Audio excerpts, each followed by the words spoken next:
Good day, Orem City employees. This is Roger Dunn with another training for Outlook.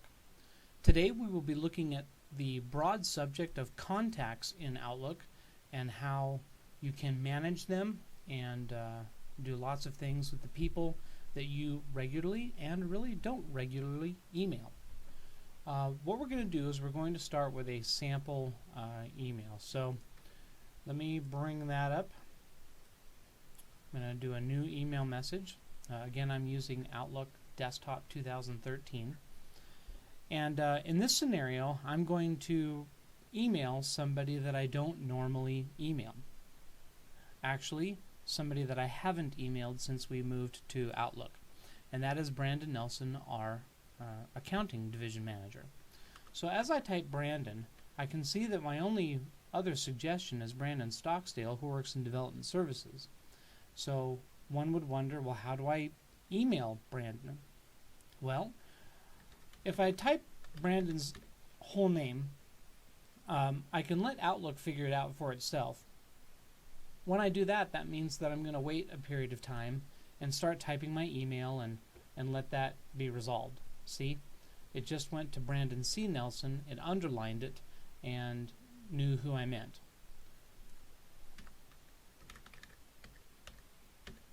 Brandon Nelson now is in my suggested contacts drop down because Outlook has figured it out once. Note that I haven't sent the email, it just puts it into the cache and suggests that for next time. So another person that I haven't emailed since Outlook came out is Lissy over there at the fitness center. So I type her name and nothing comes up. And I'm scratching my head, scratch, trying to remember, now what's her last name? So I can click the Check Names button at this point and it fills it in for me. Now the reason this worked so nicely was because we only have one Lissy that works for the city.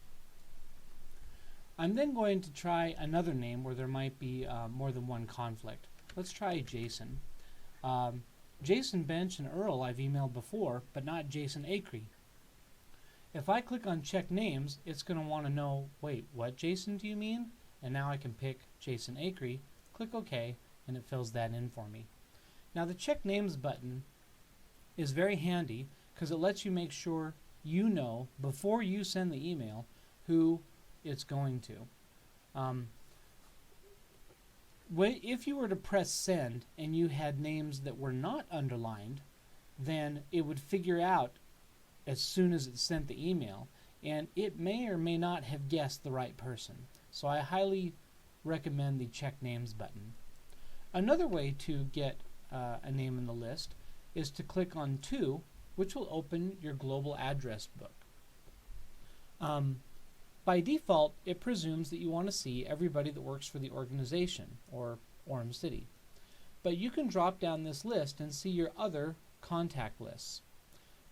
These contacts were ported over from GroupWise. Note that the top several actually don't have any names or display names associated with them, and this is a problem. If I double-click one of these to send an email, say, to Peter, who I know in Germany, I double-click it, and you can barely see it, but there's just this little tiny dot, almost like a period down here. If I add more people, like those that do have a display name, let's see, Ashley. See how there's that semicolon there? It can't figure out who that first person was supposed to be because I have not assigned a name or a display name to Peter. So let's figure out how to resolve those kinds of issues. I'm going to close my new email and not send it to anybody. And I'm going to go into People, and I'm in my contacts already, and I'm going to find Peter. There's Peter Sawatsky. Now what's interesting is that it shows his name here, but not his email address. Let's find out what's going on. Everything looks okay. His full name is here, his email address is here, his display as is here.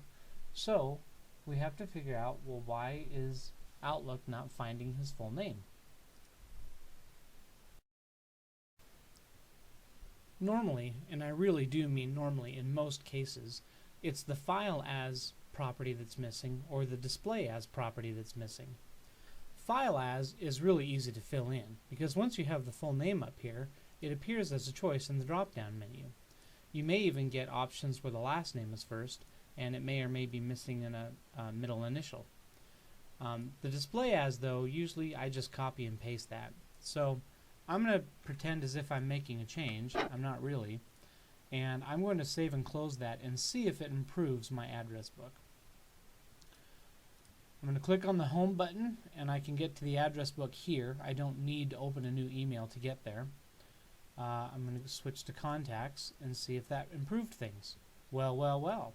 You'll notice that Peter's no longer in this list where the long forgotten people with no names are, but if I type Peter, it should scroll down there, and there he is. Now I can safely add him as the recipient of an email. Very good. This issue about having an email address but not a display name I've seen be problematic in a variety of situations, most notably in groups. I'm going to open a group that's actually working quite well, and that is the All IT group that I created. It contains the names and email addresses of people that work for the city that are in the IT division. But I have other groups that go outside of our organization, and sometimes I will see an email address on the left, an email address on the right, and that usually won't fly with Outlook. What needs to happen is that I need to fix the display name and the file as properties to be, well, to be real names, and then I can send it. The error message that I've seen occur is something like there was a problem executing the operation or something geeky like that. So if you receive that error, it's usually because there's at least one recipient that doesn't have his name filled in. Alright. Another folder that came over from GroupWise was the Frequent Contacts folder. This is a GroupWise only issue. It's not a folder that's created by Outlook. Frequent Contacts was kind of the equivalent of Suggested Contacts, only in Outlook the Suggested Contacts folder is pretty hidden. You have to do some finagling to get to it, whereas the GroupWise Frequent Contacts folder could be managed. You could take people in and out of it that you really didn't email that often. Anyway, regardless, that's neither here nor there. But many people noticed that they couldn't email people that were in their Frequent Contacts folder. The reason this is because when this folder was brought over from GroupWise, there was one property that was missing, which you can set yourself, and I'll show you how to do that. You right-click on Frequent Contacts and go to Properties. You then click the Outlook Address Book tab, and it's this checkbox that's the key. Show this folder as an email address book. I'm going to check that and show you how it makes a difference. I'm once again going to open the address book by clicking on this button, which is again the same dialog that I would see if I was addressing a new email to someone. Now, in this drop-down list is not only contacts, but frequent contacts, and I can search for and find people there. Here's another issue that I've noticed. The Frequent Contacts folder contains many people who already work for the City of Orem and are already in the global address book. Well, I don't really want to keep copies of them. I mean, what if their titles or their names change? This list wouldn't be reflective of that. So let's do a search. What I'm going to do is type @orem.org in the search bar. That should show me everybody that has an @orem.org email address. I can breeze through this list and kind of verify that, yeah, these are employees that are already in the global address list. I don't need a copy of those. Well, looks okay to me. So I'm going to click one contact, just anybody, and I can do Control A, which will select all the contacts. Notice that their headers went from gray to blue. That means they're all selected. And I'm just going to right-click any one of them, again, doesn't matter, and click Delete. and all of those Orem.org addresses will go away. Now you may think, oh, your email address book is completely empty. Well, it's not. It's still searching for @orem.org, but I deleted those. So I'm going to clear the search, and here's everybody who doesn't work for the city that's in my frequent contacts. Now, if I had the time, and I could make the time, I could try and figure out if there's any duplicates between contacts and frequent contacts, because I've emailed these people before. Dave Henry, who works at the county and also is a friend of mine, is here in my frequent contacts, but if I go to contacts, he's there as well. It looks like I have a bit more information for him in my contacts folder than in my frequent contacts, so then I could delete him. Very good. Let's move on to contact groups. Contact groups are created by users. There are some that exist at the city level, such as CM for the city manager's office or DS for development services. But you can make your own groups, and that's what I'm going to do here. So I'm in my contacts folder. I'm going to click New Items, and I'm going to click Contact Group. For name, it wants me to name the group. So I might call these, this group Gamers. Well, we're in a work environment, so we're going to call this the Study Group. To add members, we click the Add Members button, and it wants to know where we want to get these members from Outlook contacts, from the address book, or are we going to create new email contacts?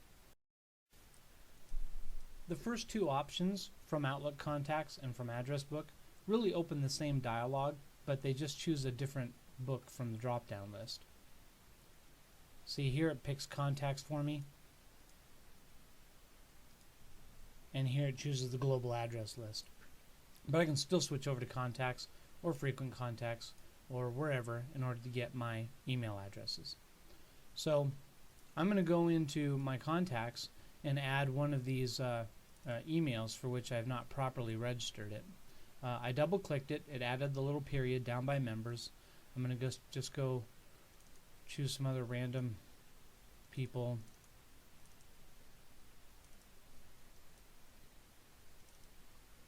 And click OK. So you'll note that there are names for some, but that first name that I double-clicked isn't here. And I have an orem.org address here with no name attached to it.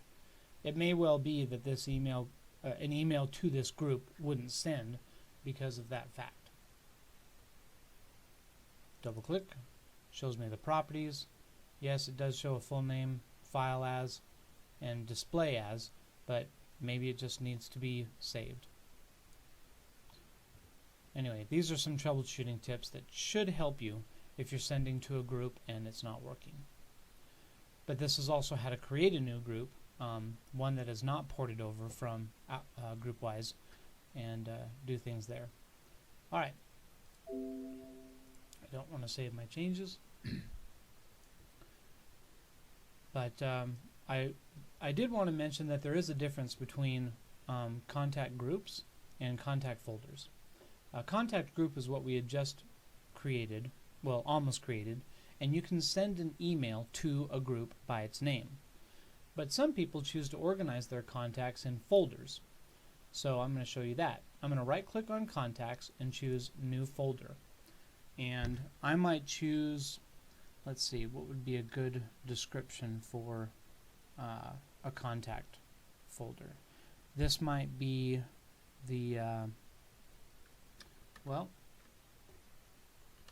let's say it's GIS. These are people that do geographical information systems that I contact. Click OK. It shows up at the bottom, but I can drag it anywhere I want. I can then drag and drop people from contacts to GIS, and they'll be moved. So, let's see. Corey Iman, he does GIS. So I'm going to drag him to the GIS folder. Well, it's Mary Kaiser at the county. She also does GIS. So I'm going to drag her also. Alright, so these are the two people that are in that folder. Now, if I go to contacts, I have to make a disclaimer. You'll note that I have two groups that start with GIS, GIS Casual and GIS Enthusiasts. These are groups. See the little multi-person icon? And they show up in a folder. So I'm going to go and create a new email, new items, email message, and I'm going to type GIS, and it finds the groups that I regularly email. But can it find the GIS folder? Let's do a check names. Well, it has those two. Let's show more names. Yeah, GIS isn't in here either. But what it is a drop-down option. You see, the folders that came over from GroupWise just didn't have that one box checked to act as an address book. But new folders that you create do have that automatically checked. So they'll show up as a drop-down option in your address book. Anyway, here's the two people in that group. I would have to highlight them individually, add them as individual recipients, and this email would never go to the GIS contact. Does that make sense? It's a folder, an organizational way of keeping contacts that share something in common, and it's totally up to you what that is. All right.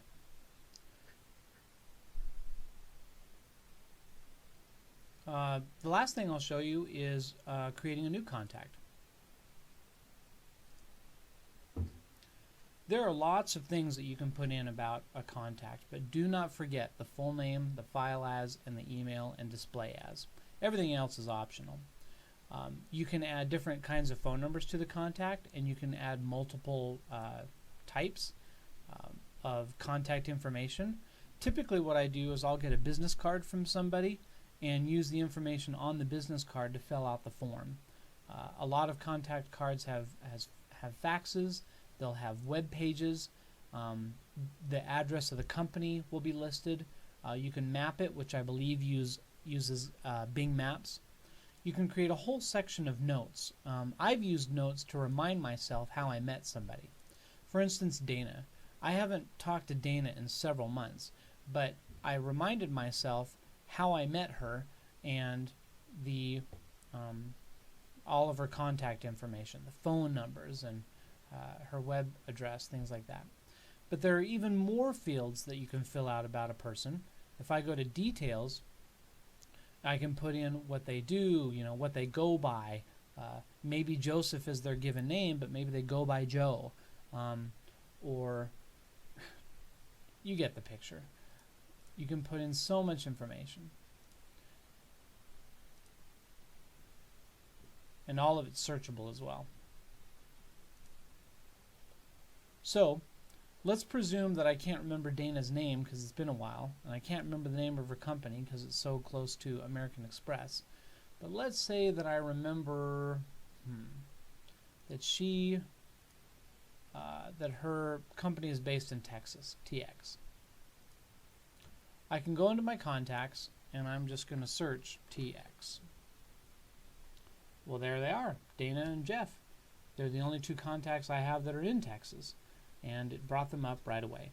If TX had shown up anywhere, in the street name, in their manager's name, they would show up as search results. But it's a very powerful search feature because you don't have to identify what field you're searching when you type, similar to a web search engine. The last thing that I want to address is some people have wanted to organize their contacts by last name, comma, first name. And I'll tell you there's no easy way to do this, but I'll at least share with you what I've found.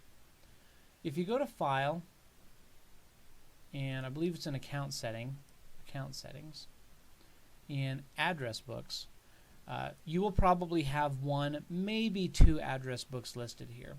You highlight it, click Change, and you'll notice this option down here. Show names by first, last, or file as, where you can choose Smith John. And notice that you would have to, well, I'll just read it. To designate a contacts folder as an Outlook address book, go to the Properties dialog, which we did already, and in that book, make sure the show this folder as an email address book checkbox is checked. That's a mouthful and really good exercise if you're trying to enunciate while you're eating cereal. Anyway, I'm going to go ahead and choose File As and Close, which will save the change, Close, which will save the change again, and I'm going to go to a different folder. Remember that GIS folder? You'll notice that Corey and Mary Jane are still not listed last name first. Well, why is that? I'll show you. Let's go into their properties. See the File As? It's just first name last. If I drop this box down, then I get a choice where his last name is first. I'll just choose that and click Save. It still doesn't change it in the people view. Maybe that's because I need to refresh it. Nope. But it does change it in, looks like this part. See the title, the caption of this business card? And in this view, and probably if I email Corey. So let's go to New Items, Email Message, and type Corey. Now I have emailed Corey since I moved to Outlook, but it's not suggesting him because that's not how he's filed now. But if I do Iman, still not a suggestion. Let me do a check names. Okay, now it found him. Still, it's weird that it shows his first name and his last. Anyway, I'm not as much of an expert on Outlook as to know how to get Outlook to pay attention to the setting and to do it consistently across all folders and contact groups and lists. It just seems to be a very finicky setting. Nevertheless, the search does work, so that if you want to search by someone for last name, that should be totally fine. You'll be able to find the people that you're looking for. Anyway, that's all that I have for today. Thank you for watching. Let me know any feedback directly or however you want to send it to me. But I appreciate your time. Have a good one.